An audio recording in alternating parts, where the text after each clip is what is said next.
नमः सिद्धेभ्यः। ओम नमः सिद्धेभ्यः।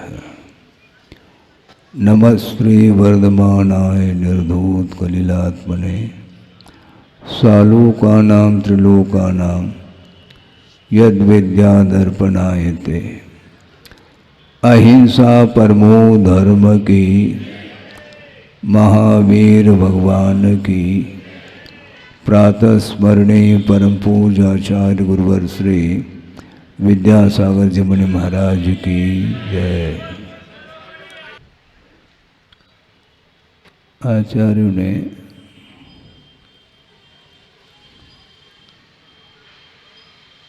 आत्मदर्शन के लिए बहुत अच्छी व्यवस्था दी है। वो ये है, उन्होंने एक दृष्टांत दिया है। एक सरोवर है और उस सरोवर में अपने मुख का हम दर्शन कर सकते हैं, किंतु उसमें उस सरोवर में मुख का दर्शन हम कब कर पाते हैं? सरोवरगत जो जल है वह यदि मलिन है तो उसमें हम अपना मुख का अवलोकन नहीं कर सकते। एक बात। दूसरी बात ये है, कालांतर में उस सरोवर का जो जल है जो मलिन था वह स्वच्छ हो गया। सारी मलिनता उस सरोवर के नीचे। इसके उपरांत भी मुख का अवलोकन हम नहीं कर पाते, क्योंकि तरंग उठ रही है। इसलिए गुरुदेव का ये कहना है, रंग और तरंग इन दोनों के अभाव में ही अंतरंग का दर्शन हो सकता है। वह बिल्कुल जल लाल लाल हो चुका है, जिसको चाय बोलते हैं आप लोग, और उसमें लहर नहीं भी है तो भी वो कलर होने के कारण उसके अंदर स्वच्छता नहीं आ पा रही है। और वह मलिनता दूर होने के उपरांत भी हवा के कारण निरंतर उसमें लहर उत्पन्न हो रही है। इसलिए रंग और तरंग इन दोनों के अभाव में जिस प्रकार आप अपने मुख का अवलोकन कर सकते हैं उस जल में, उसी प्रकार आचार्य पूज्यपाद स्वामी कह रहे हैं, राग द्वेषादि कल्लोलै रलोलम यन मनोजलम सपश्यत्यात्मनस्तत्वम तत्तत्वम नेतरो जनः, ऐसा कहा है। मानस सरोवर वो राग द्वेष से यदि तरंगायित है तो उसमें आत्मा का दर्शन नहीं कर पाएंगे। उसमें तरंग उत्पन्न होती चली जा रही है, तो उसके कारण उसका मन क्षुब्ध है। और जो विक्षिप्त मन वाला कभी भी आत्मा का दर्शन अवलोकन नहीं कर सकता। ये श्रवण के लिए भी कहा जा रहा है, तो श्रावक की दशा ही अलग है। महाराज बार हमारा क्या होगा जब आपके लिए भी कठिनाई है, तो हमारी गति क्या होगी? हमारे लिए भी तो कुछ बताओ, वही बताया जाएगा। आप जो चाहोगे वह विषय आपको नहीं मिल पाएगा, क्योंकि आपकी इच्छा आत्म तत्व को प्राप्त करने की हो तो कुछ आगम के आदर से कहा जा सकता है, नहीं है तो बिल्कुल नहीं है। हाँ, एक क्षण के लिए भी संसारी प्राणी का मन विषयों से हट नहीं पाता।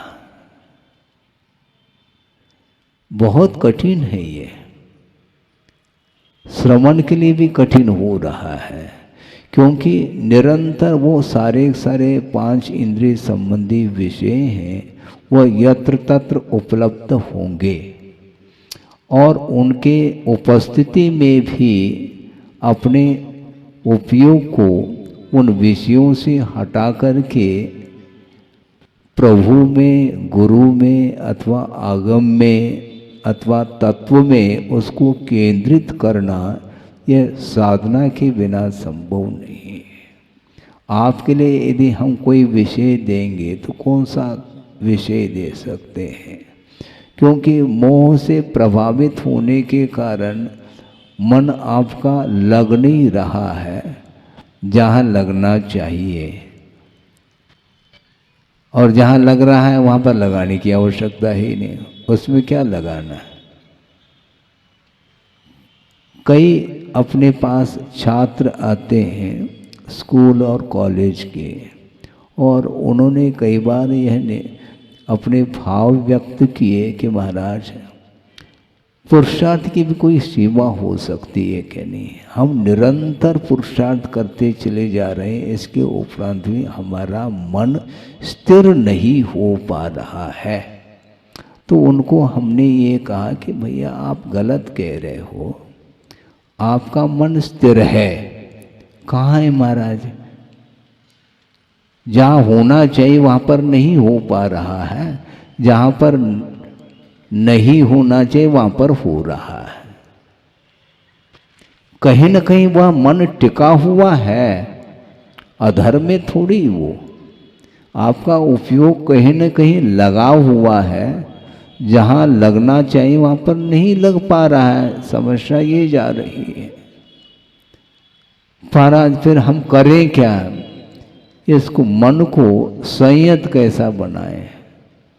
तो उनको एक उदाहरण देते हुए हमने ये कहा है कि मान लो कोई भी दूध पीना चाहता है, उसको गर्म कर रहा है, ठीक है, और गर्म करने से वह इतना गर्म हो गया उसमें उफान आ गया। अब उसको ठंडा कैसे करेंगे? तो सिगड़ी में ऊपर जो रखा हुआ पात्र है जिसमें दूध खौल रहा है, तो उसको नीचे से अग्नि है, उस दूध को यदि ठंडा करना चाहो तो उसी सिगड़ी पर रखे रखे क्या वह दूध ठंडा हो सकता है क्या? महाराज ये तो नहीं हो सकता। तो उतार दो उसको, पात्र को। महाराज उतारने के उपरांत भी वो ठंडा नहीं हो रहा, समय लगेगा, क्योंकि तपने में समय लगा है तो ठंडा होने में भी समय अपेक्षित है। इसलिए आपको प्रतीक्षा करनी पड़ेगी दूध पीने के लिए। उसी प्रकार आपका मन नियंत्रित तब होगा जब आपके जो इंद्रियां हैं वो किसी न किसी विषयों में वह पहुंच गई है, और इंद्रियों का जो व्यापार होता है वह भी मनमूलक होता है, संगी पंचेंद्रिय की विवक्षा में। नहीं तो आप कहोगे महाराज ये केंद्र में तो मन है ही नहीं, उसका व्यापार रुकना चाहिए। ये पूर्व पक्ष बना करके हम उत्तर देते हैं ताकि आप शांति से बैठ सकें। ये तो बहुत जल्दी, जिनके पास क्षोभ्रम है तो वह ज्ञान जो है ना वह शांत नहीं रहता, बहुत जल्दी जिज्ञासाएं उत्पन्न हो सकती हैं। उसके पहले से हम इसको विषय को इस ढंग से प्रस्तुत करना चाह रहे हैं कि संगी पंचेंद्रिय में जिसके पास मन है उसको समनस्क बोला है, और उसके जितने भी इंद्रियां हैं उन इंद्रियों में जो प्रवृत्ति होती है तो बिना मन के संकेत के संभव नहीं है। इसलिए मन विषय से प्रभावित है, और न जाने कितने काल से वह प्रभावित होता आया है कि उसको बिल्कुल अविक्षिप्त बनाना है। वह विक्षिप्त है, तो उसको शांत करने के लिए आपको करना कुछ नहीं है, इंद्रियों को पहला विराम देना है। क्या करें महाराज, करना कुछ नहीं। महाराज आप कह रहे इंद्रियों को रोकने की बात, इंद्रियों को हम रोकने के बाद भी मन उधर जा रहा है, वह पूर्व संस्कार वशात वह जा रहा है, तो मनगत जो संस्कार है, वैश्विक संस्कार, उनको समाप्त करने के लिए यही एकमात्र तरीका है, एक पद्धति है। आप व्यापार नहीं रोकेंगे तो और वह विक्षिप्तता बढ़ती जाएगी। महाराज जब मन में भाव आ ही गया तो अब बंद तो होगा, जब बंद होगा तो फिर बंद से बचेंगे कैसे, हम बचेंगे कैसे? तो नहीं बच पाते, इसलिए व्यापार और करते चले जाएंगे तो और प्रगाढ़ता बढ़ती चली जाएगी और संस्कार और घनीभूत होते चले जाएंगे। इसलिए इस ढंग से नहीं करना चाहिए। पहले आपको मन की जो प्रवृत्ति है उसको रोकना है, तो पहले इंद्रियों के ऊपर ही लगाम लगाया जाता है।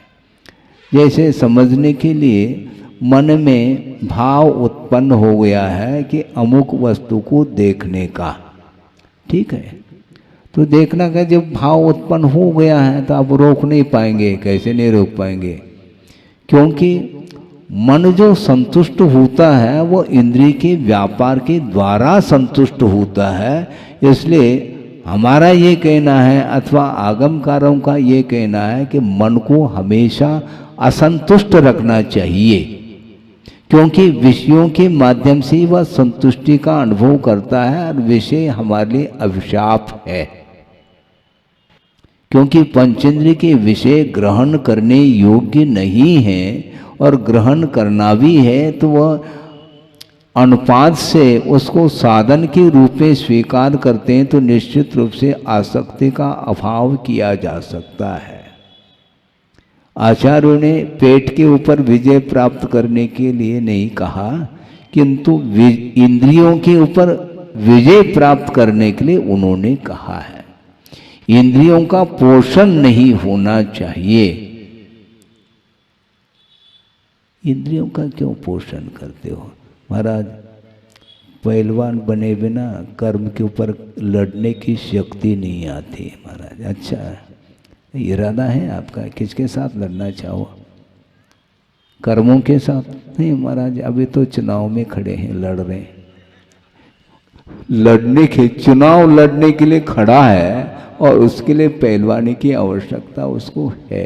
वस्तुतः पहलवानी कोई वस्तु नहीं है, कर्मों से अपने उसके साथ जो संघर्ष हो रहा है, हम कर्मों के साथ संघर्ष चल रहा है और अभी तक आत्मा की हार हुई है और मोह वही जीत रहा है। हाँ, हमेशा जीत उसी की हो रही है और आत्मा की हार हो रही है। तो क्यों हो रही है? कि कारण यही है कि अन्य वस्तुओं के प्रति जो उसको किन शब्दों में कहें, ये जो आकर्षण बना हुआ है वो आकर्षण ही आपके लिए इच्छित वस्तु को हम प्राप्त नहीं कर पा रहे। मोक्ष प्राप्त करना है कहते चले जाओ, किंतु उसको प्राप्त नहीं कर पाओगे, क्योंकि उसके लिए जो व्यवधायक तत्व हैं उनसे अपने आप को दूर करने की आवश्यकता है। पहले भी हमने बात कही थी कि कोई भी कार्य संपादित होता है तो उसके लिए दो प्रकार के कारण होते हैं, उपादान निमित्त नहीं। उपादान और निमित्त की बात नहीं कर रहा हूँ, किंतु दो प्रकार के कारण हैं, एक बाधक कारण और एक साधक कारण। बाधक कारण का अभाव और साधक कारण का सद्भाव तो कार्य का प्रादुर्भाव, उसके बिना संभव ही नहीं। ये कारण काल की व्यवस्था है। ये आप चाहते क्या हैं? जिस वस्तु को प्राप्त करना चाहते हैं तो उसके योग्य ही कारण कलापों का हमें आलम्बन लेना पड़ता है, और उसमें जितने भी व्यवधायक कारण हैं, व्यवधान उपस्थित करने वाले, उनसे अपने आप को दूर रखना पड़ेगा। उसके बिना संभव ही नहीं है। तो इसीलिए हम आत्म तत्व का दर्शन करना चाहते हैं, तो ऐसे स्थिति में उसमें व्यवधान कौन डाल रहा है? मोहनी कर्म ही एक ऐसा कर्म है, समस्त कर्मों में वह राजा माना गया है। समस्त कर्मों का जो आश्रय होता है तो वह मोहनी के माध्यम से ही होता है, और उसको शांत करना है। वह शांत बैठ नहीं रहा है, आसक्ति बढ़ती चली जा रही है। इच्छा के कारण ही मोह और उद्दीप्त होता चला जाता है। मोहनी रूपी वह अग्नि है, वो उसको शांत करना है। एक बहुत अच्छा प्रसंग दे रहा हूँ। ग्रीष्म काल है और गुरुदेव कुंडलपुर पहुँचे हैं संग सहित, और लू लपट चल रही है। प्रतिदिन बड़े बाबा का दर्शन करने के लिए गुरुदेव जाते, उनके साथ पूरा संघ भी जाता है, और दर्शन करके नीचे आ जाते हैं। वहाँ पर हम भी आ गए और छाया में हाथ पैर धो करके कमंडलू सुखाने के लिए रखा, और भक्तियों का पाठ हमने प्रारंभ किया। इस बीच में जो कमंडलू से जो पैर धोया था, वहाँ पर थोड़ा सा जल एकत्रित हुआ था। अब सोचो, विचार करो। और भक्ति का पाठ हमने प्रारंभ किया। इस बीच में एक चिड़िया आ गई, क्योंकि गर्मी का दिन है, जल पीने के लिए। हम ये पूछना चाहते हैं उसके लिए जल कितना आवश्यक है? 4-6 बूंद। और वह चिड़िया पी रही, उसमें इतने में एक और चिड़िया आ गई, तो उसको भगाने के लिए वह खड़ा हो गया। अब सोचो, 2-4 बूंद की आवश्यकता है, तो लगभग आधा कटोरा वहाँ पर जल है, तो दूसरा भी पी ले तो इसमें हानि क्या है? मैं अकेला पी लूं, पूरा पीने की क्षमता है क्या? नहीं है। तो जितना है आवश्यक उतना पी कर उड़ जाना चाहिए था। दूसरा पी रहा तो पीने दो ना। नहीं, इसको बोलते आसक्ति। सोचो, विचार करो। सब कुछ मैं ही सेवन करूं, 2-4 दाने चुग पाता है, दूसरा आ गया मतलब उसको उड़ाना। ये भोक्तृत्व बुद्धि ये छूटती नहीं है। आवश्यक है तो खा लो पी लो, इसमें क्या दिक्कत है? दूसरे को ये प्रतिकार क्यों है? ये हमेशा इसी में संसारी प्राणी का संसार जो है वृद्धिंगत हो रहा है। हमने सोचा कि देखो ये भी एक मिसाल बन गया अपने लिए सोचने के लिए। ये छोटे छोटे जो पक्षी आदि होती हैं, उनके अंदर भी यही भाव बना रहता है। इसको बोलते हैं आसक्ति। जितना आवश्यक है उतना ले लें, किंतु दूसरा कोई ले रहा है तो उसको भी लेने दो ना, है? जीवो और जीने दो। ये कहाँ जी रहा है? न स्वयं जी पा रहा, न दूसरे को जुलाने के लिए कोई सहयोग दे रहा है। ये क्यों? बहुत कठिन है। मान लो कोई दुकान खोल दिया किसी ने, और पड़ोस में भी और एक दुकान है। अब उसको फेल करना है तो क्या करना? 2 पैसा कम रेट में बेचना, ताकि सारे ग्राहक यहीं पर आ जाए। ये भीतर है।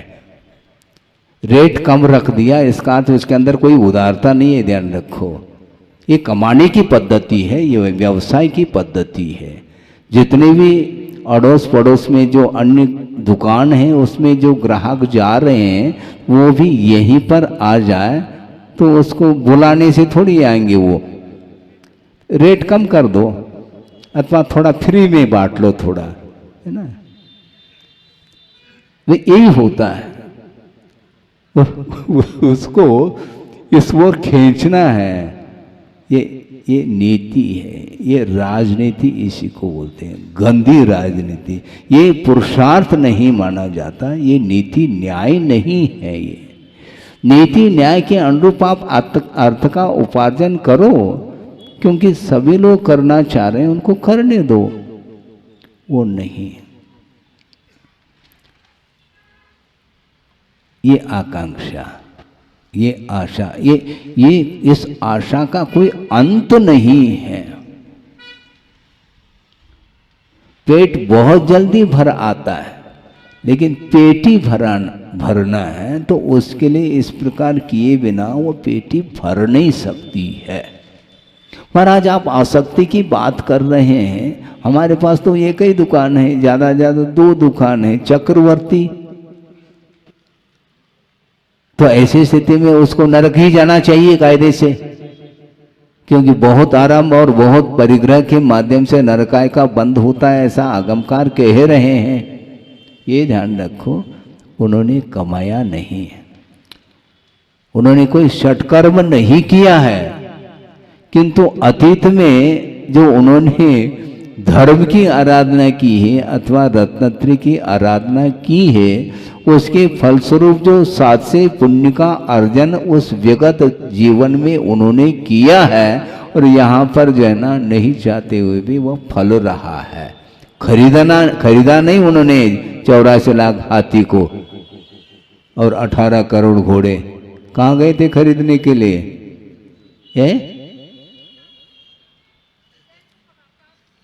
क्या क्या कह रहे हैं? हाँ, आप कर लो ना विजय प्राप्त, आपको हो जाए षटखंड आगम। क्या षटखंड अधिपति, क्या करना चाहो आप? उन्हें विजय प्राप्त कर लिया तो आप कर लो, वो पुण्य के माध्यम से ही वह मिलता चला जाता है।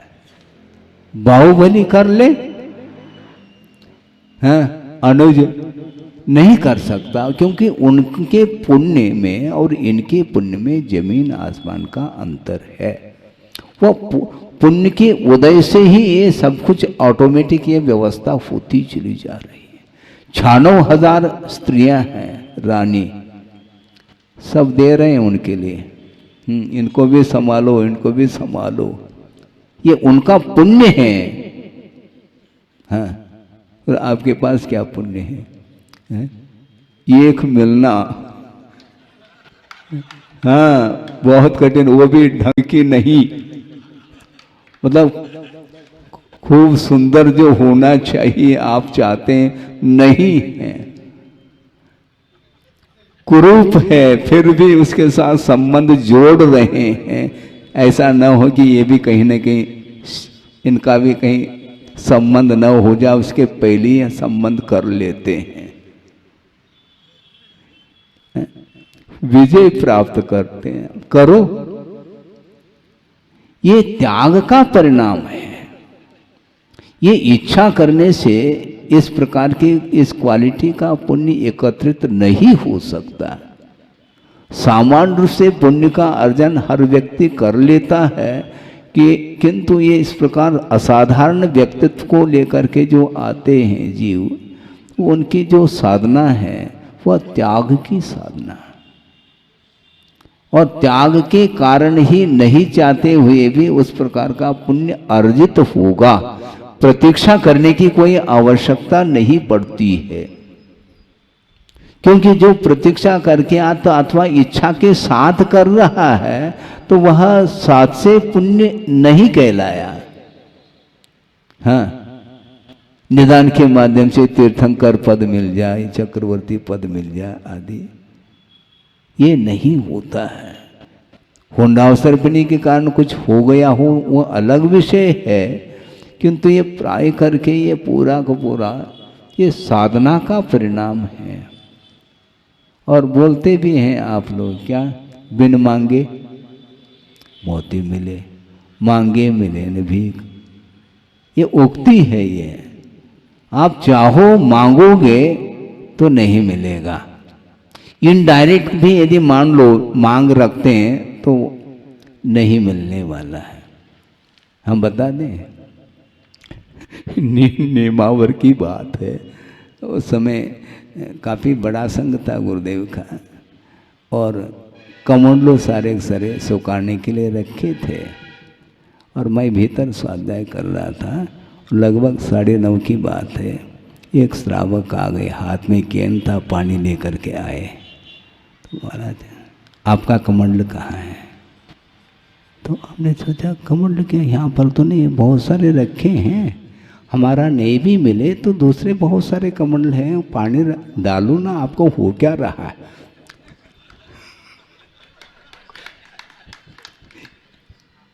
आपको पानी डालना है, एक ने 50 कमंडलू बाहर रखे हैं, आपको हो क्या रहा? नहीं महाराज, हाँ आ गया समझ, इनडायरेक्टली, हाँ वो संकेत है, इच्छा है। डायरेक्ट कहने में अच्छा नहीं लगता ना। हाँ, कई लोग जो है ना, कहाँ से प्रारंभ करो, पहले कोई ना कोई एक भूमिका बना लेते हैं और मुख्य समाचार वहीं पर, उसके बिना बुलेटिन समाप्त नहीं होता उनका। वो मुख्य समाचार वो दोहराते हैं, उसी के लिए आते हैं वो। तो ये इनडायरेक्ट जो ये जितनी भी इच्छाएं हैं, ये ठीक है कि धार्मिक क्षेत्र में इच्छाएं जागृत हो रही, होने दो, लेकिन कहने का तात्पर्य ये है कि प्रत्येक संसारी प्राणी के पीछे ये इच्छाएं लगी हुई हैं। तो इच्छा के माध्यम से जो पुण्य अर्जित होगा वह सुपर क्वालिटी का पुण्य अर्जित नहीं हो सकता। घटिया पुण्य जिसको बोलते हैं वही पापानुबंधी पुण्य माना गया, और उसके माध्यम से वो ऊपर पहुंच जाता है, किंतु कालांतर में उसका पतन होना है। और परंपरा से वह नरक आयु के लिए कारण सिद्ध होता है, वह पापानुबंधी पुण्य। नारायण पृथ्वीनारायण ये जितने भी होते हैं वह इसी प्रकार उनकी स्थिति बनती है। इसलिए भोगों की आकांक्षा के साथ हमें धर्म की आराधना नहीं करनी है, किंतु पाप क्षय के प्रयोजन को लेकर के ही देव शास्त्र गुरु की आराधना अपने को करनी चाहिए। हाँ, ये नहीं होता है तो नहीं होता, तो ये क्या है? व्यवसाय ठीक नहीं है। व्यवसाय के कारण अध्यवसाय होता है। अध्यवसाय का अर्थ क्या है? हाँ, रागादिक परिणाम जिसको अध्यवसाय की संज्ञा दी है, और उस अध्यवसान रूप परिणाम के द्वारा ही कर्म का बंद होता है। नहीं वतुरोध बंधो अध्यवसानेन बंधोति। अध्यवसान परिणाम के द्वारा मोहजन्य जो परिणाम है, इसके माध्यम से कर्म का बंध होता है, वस्तु के द्वारा बंद नहीं होता। क्योंकि तीर्थंकर है अथवा चक्रवर्ती है, पर्याप्त वैभव है, संपदा है, इसके बाद भी उनके लिए वह बंध के लिए कारण नहीं पड़ता।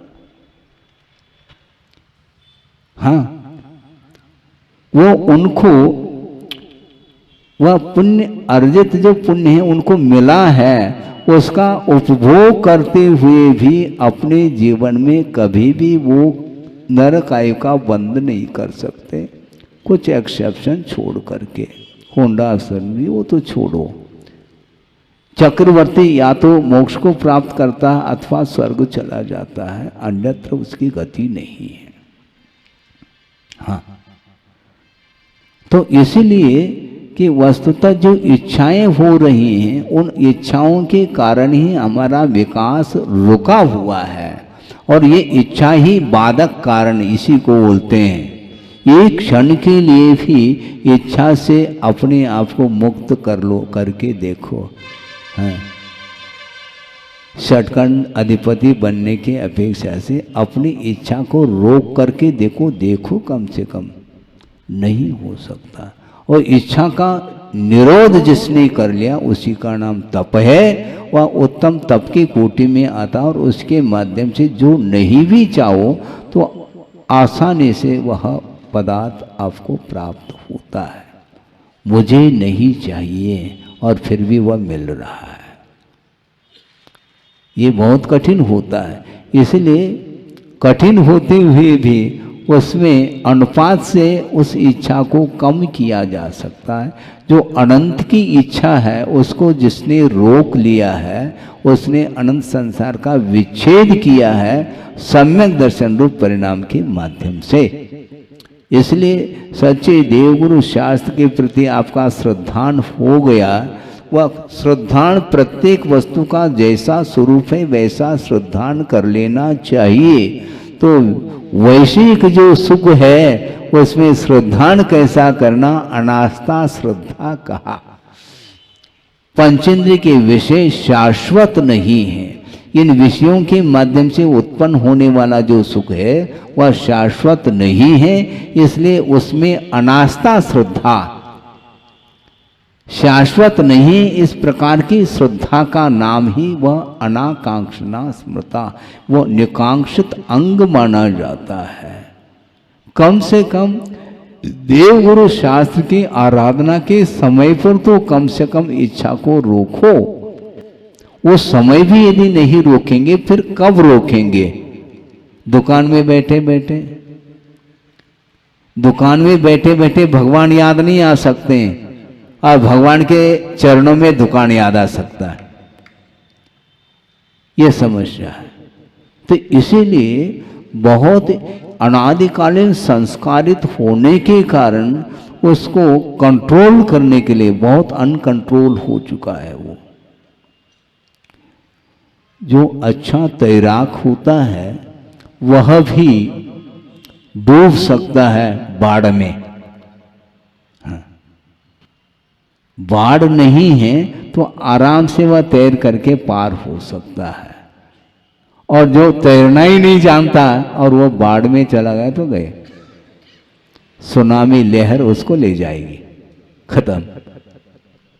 इसी प्रकार ये विषय की जो लहर है वो चारों ओर से उसकी चपेट में आ रहा है। उसको कौन कहेंगे? कहे सीख गुरु करुणा धार। करुणा करके वो पाठ दे रहे हैं, शिक्षा दे रहे हैं। इसके उपरांत भी उनकी वचनों की जो उपेक्षा करता है उसके लिए भव भवांतर भी चले जाए तो वह वचन मिलेंगे नहीं फिर। हाँ, कौन समझाने वाले? छठे काल में कोई आएंगे क्या? कोई मंच? न मंच है, न माला है, न माइक है, कुछ नहीं रहेगा वहां पर। छठे काल में वहां पर क्या है? कुछ है ही नहीं। धर्म समाप्त, षट कर्म भी समाप्त हो जाते हैं। असी मसी कृषि वाणिज्य शिल्प विद्या ये सब समाप्त होंगे। हाँ, मिट्टी खा करके जिएंगे, कर्म ही नहीं। भोजन कैसे पकाएंगे? अग्नि नहीं, काय में पकाएंगे, कोई कर्म नहीं। इतना निकृष्ट वह काल माना जाता है। काल निकृष्ट नहीं, उस काल में उस प्रकार के व्यक्ति का जो उत्पन्न होना है उसका वह तीव्र पाप कर्म का उदय माना जाता है। काल क्या करता है? छठे काल में भी मुक्ति हो सकती है। ये कैसे महाराज? बताया तो ये है कि चतुर्थ काल में मुक्ति होती है। चतुर्थ काल में जो पैदा होता है उसकी मुक्ति चतुर्थ काल में होगी, किंतु पंचम काल और छठे काल आदि में भी उत्पन्न होने के उपरांत उसको मुक्ति तो नहीं है। किंतु जो चतुर्थ काल में पैदा हुआ है विदेह क्षेत्र आदि में, वहां से कोई उपसर करके इस पंचम काल में और छठे काल में कहीं भी उसको रख दिया मान लो, तो उसको मुक्ति होने में बाधा नहीं है। क्योंकि उसके जो परिणाम हम वो इतने उज्जवल परिणाम है कि वो उज्जवल परिणाम उसके लिए वह क्षेत्र और काल बाधा उपस्थित नहीं कर सकता। तो बाधा कौन उपस्थित कर रहा है? भाव ही बाधा को उपस्थित करते हैं। आपके जो भाव है वो भाव ही आपके लिए साधक बनते हैं और वही बाधक बनते हैं। इसलिए अपने परिणामों को सुधारने का हमें पुरुषार्थ करना चाहिए। इसी को धर्म ध्यान बोलते हैं। हाँ, करना कुछ नहीं, आगम के अनुरूप कोई तत्व चर्चा करते हैं तो उसके माध्यम से हमारा उपयोग शुभ में लग जाता है, उसके माध्यम से अशुभ से निवृत्ति होती है। अशुभादो विनिवृत्ति है, सोहे पवित्ति, अशुभ से निवृत्ति और शुभ में प्रवृत्ति, ये चारित्र माना जाता है। इसलिए यथा योग्य आप पालन करेंगे तो निश्चित रूप से आपका विकास हो सकता है, योग्यता के अनुरूप विकास होगा। एक नर्सरी का छात्र है, उसका विकास भी होगा, तभी तो वह KG 1 LKG UKG में प्रवेश पाया है। नर्सरी से विकास उसका हुआ है, उसके बाद फिर फर्स्ट में आ जाता है, फिर फर्स्ट पोजीशन में भी आ जाता है, वो बाद की बात है। इसलिए अपनी शक्ति के अनुरूप, सामर्थ्य के अनुरूप अथवा क्षमता के अनुरूप यदि आप आराधना करते हैं तो निश्चित रूप से राग की मात्रा घटती जाएगी। राग का जो अनुपात है वह कम होता होता होता चला जाएगा। अनंत जो आशा है उसके लिए ब्रेक लग जाता है तो बहुत बड़ी उपलब्धि होती है। संसार का विच्छेद करने में वह कारण माना जाता है। इसलिए समीचीन जो धर्म है, उस धर्म के प्रति आस्था का जो भाव जागृत होता है, उसी समय से उसका विकास होना प्रारंभ हो जाता है। इसलिए मोक्ष मार्ग की यह प्रथम सीढ़ी है, इसलिए इस सीढ़ी पर पैर रखना ही पड़ेगा। चारित्र कब आएगा हमारा? ये कम से कम इतना भी हो जाए तो अच्छा है, श्रद्धांत भी हो जाए कि यही मार्ग है और कोई मार्ग नहीं है। इस प्रकार गाढ़ श्रद्धान हो जाता है तो अन्यत्र जाने की इच्छा उसकी नहीं होती। सरागी देवी देवताओं की उपासना करने का भाव समाप्त हो जाता है, क्योंकि वह उन्मार्ग माना जाता है। उन्मार्ग के माध्यम से संसार का ही विकास होता है। हमें संसार का विनाश करना है। इस प्रकार ज्ञान जिसे प्राप्त हो जाता है वह अन्यत्र उसका मन जाने का नहीं होता है। आप यहाँ से उठ कर के घर जाओ, इसमें कोई बाधा नहीं, किंतु अन्य देवी देवताओं की उपासना यदि करोगे तो फिर रास्ता समाप्त, घूम जाएंगे आप, फिर आपका परिभ्रमण रुकने वाला नहीं। ये भ्रमण जो है ना, परिभ्रमण, इसको रोकना चाहो तो वीतरागी गुरु देव और शास्त्र इनकी उपासना करो आप। यही आपको संसार से पार लगाने में सक्षम है, साधन है। इस प्रकार मान करके यदि चलेंगे तो निश्चित रूप से अल्पकाल और बहुत काल से हमें कोई प्रयोजन सिद्ध नहीं होता। बस रास्ता सही होना चाहिए। समय जो मिला है उसका उपयोग करेंगे तो आत्मा की उन्नति हो सकती है। हो इस पवित्र भावना के साथ अहिंसा परमो धर्म की जय।